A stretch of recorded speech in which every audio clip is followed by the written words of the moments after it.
Aloha folks, and welcome to today's video. Thanks for your patience. I know I didn't kick one out last week, but that's because I was in the middle of moving and I'm here in my new space. You see my tiger on my left-hand side.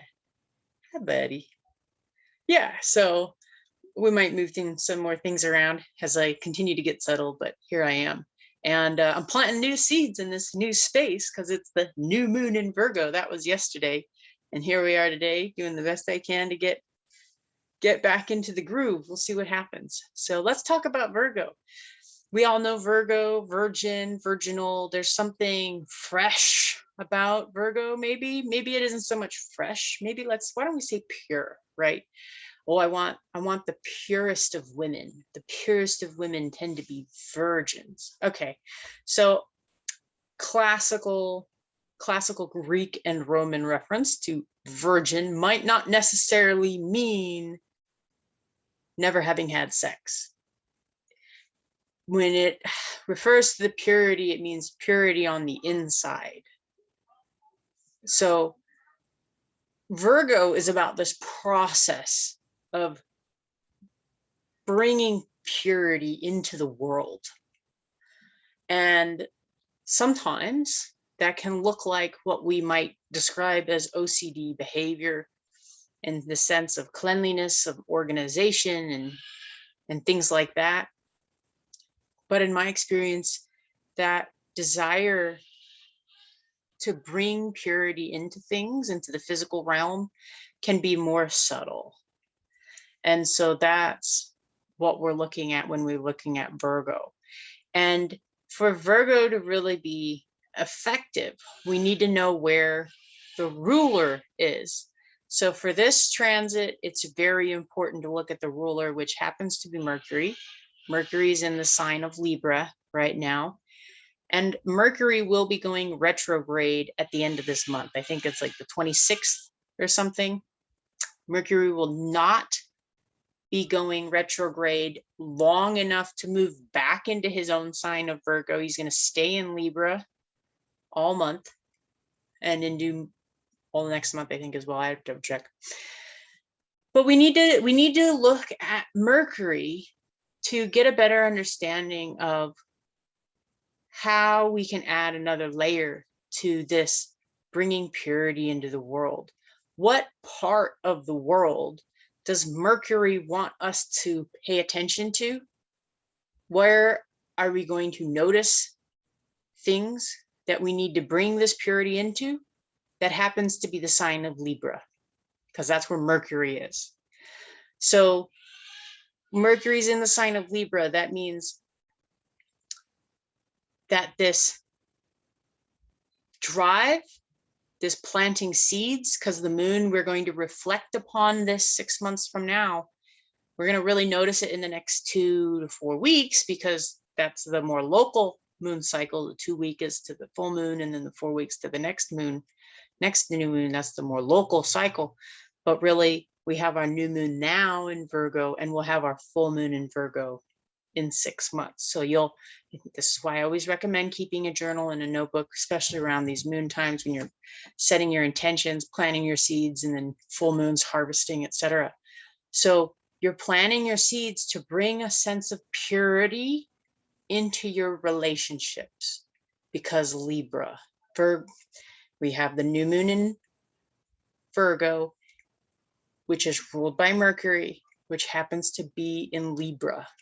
So we are going to be planting seeds in the sense of trying to bring new ideas.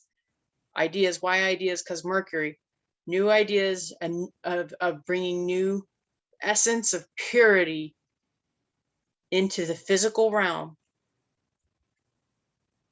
by noticing things happening in our relationships. That's how you tie all that together. So that is the intentions that the cycle is saying. If you make intentions along these lines, we have the structure for you. You can make whatever intention you want. You want to bring purity in a different realm. You want to bring purity in the realm of, say, Capricorn instead. That's fine. Bring purity into the realm of the way that you detach. Bring purity into the realm of the way that you become this witness consciousness. Fine, that's fine. The structure might not just be there.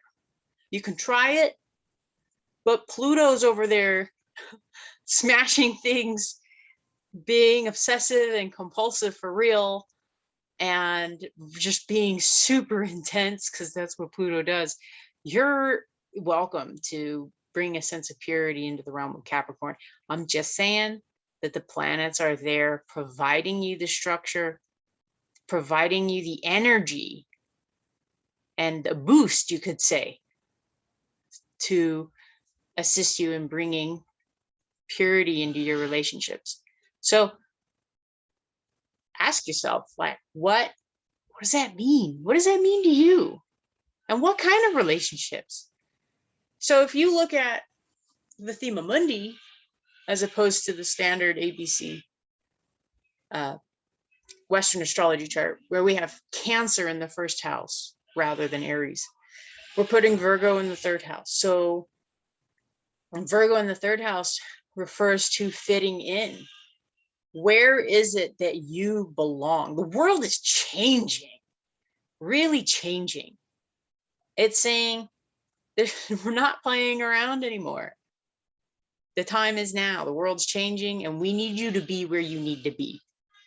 I've been talking a lot about the whole the videos leading up to this was talking about the Aquarius Leo axis, about you being the best possible individual you possibly can, because in you working on you, you do you, because ultimately what's good for the goose is good for the gander. You do you so that you can be the best you within humanity. That's the Leo Aquarius axis. So now we've got this movement of the sun and earth, the sun and moon. So we have a new moon in Virgo tied in with Libra in a moment. So who are you and where do you belong is what Leo Aquarius. Who are you and which group do you belong to? Which, like, I like to equate it to the body again, right? What are you again? You're a kidney? Oh, okay, you go over there. Oh, no. You don't grow skin cells. You're supposed to be a filter. Stop that. Go over there and quit trying to get a tan. You know, like, so this is Virgo saying purity, bringing this purity to fitting in. Virgo being the third house, the house of the goddess, doing her rites and her rituals. It's the rites and the rituals. You know, why do the monks wake up every morning and meditate? It's because in their meditation, they're able to get that connection again with the Godhead and bring that purity into the physical world. And so when the goddess goes to the garden and she puts the incense on the Buddha and then goes and leaves the lotus at the front of the bok choy garden and then takes the offerings of the mangoes and puts it in front of the ancestors' gravestone. She's bringing this purity. She's moving the energy around. She's making sure there's no stagnant. She's making sure it's pure. Everything is connected. We honor you. We respect that you grow for free from the sunlight, bok choy, etc., etc. That's the essence of Virgo. So we've just had this wonderful fun with Leo and Aquarius, and now the new moon in Virgo is saying, okay, you see, you're a kidney and you go over there. You can just forget all the nonsense about what it means to be the skin. Don't worry about it. Be the kidney. And now that you can be the kidney that you've always meant to be, you can go where you belong.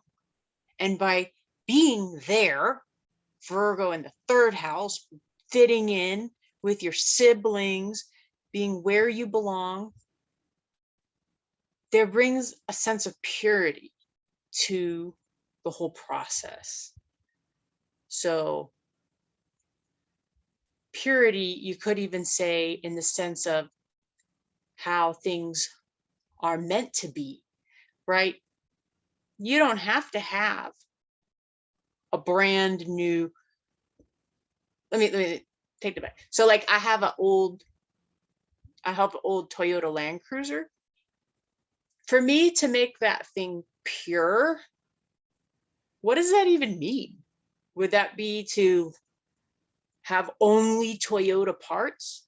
Would it be to have only original factory stock parts?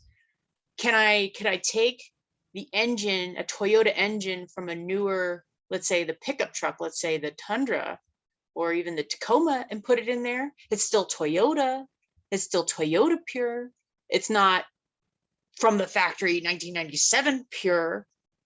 Or is it, can I still put aftermarket parts and parts from other manufacturers and make it into a Frankenstein, but as long as it runs and drives reliably and gets me to where I need to go and keeps me safe, is there still not a sense of purity? There is this freshness, this realized, wow, because like realized obviously means to make real, but to make real again is almost some of the rites of Virgo. So how can you make things in your life real again? Huh? I think we'll end that here. Okay, thanks. Let's just make annoying sounds.